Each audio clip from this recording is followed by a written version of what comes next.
આનંદ મનપાએ પકડેલ 100 ગાયોને છોડાવવા પશુપાલકો ના આવતા અમદાવાદ પાંજરાપોળ મોકલી દીધી। ચાલુ મહિનામાં પશુપાલકો દંડ ભરીને વિદ્યાનગરમાં રખાયેલ 78 ગાયોને છોડાવી ગયા। આનંદ મનપા દ્વારા ઢોર પકડ વિભાગના આયોજન દ્વારા રસ્તા પર રખડતી ગાયોને ઝડપી પાડવા કોન્ટ્રાક્ટ આપ્યો છે। રખડતી એક ગાય પકડવાના કોન્ટ્રાક્ટરને કુલ મળીને 5713 ચૂકવવામાં આવે છે। કોન્ટ્રાક્ટરની ટીમો દ્વારા શહેરના જુદા જુદા વિસ્તારોમાં રખડતી ગાયોને પકડીને મનપાએ નિયત કરેલ સ્થળે પહોંચાડવામાં આવે છે। વિદ્યાનગરના નાના બજાર ખાતેની જગ્યામાં હાલ 55 જેટલી પકડાયેલ ગાયોને રાખવામાં આવી છે।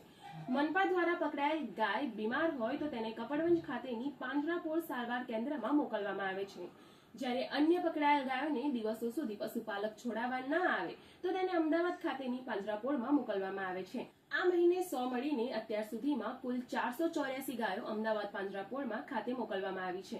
કેટલાક પશુપાલકો પોતાની પકડાયેલ ગાયોને છોડાવવા માટે પણ આવતા હોવાનું જોવા મળે છે, જેમાં આ મહિને પશુપાલકો મનપાને નિયત દંડ સહિતની રકમ ભરીને 78 ગાયોને છોડાવી ગયા છે। દંડની રકમમાં વહીવટી ખર્ચ, પાસચારો વગેરેનો સમાવેશ કરવામાં આવે છે। જાન્યુઆરીથી 23 જુલાઈ સુધીમાં મનપાએ કુલ 8 લાખ દંડની વસૂલાત કરી છે।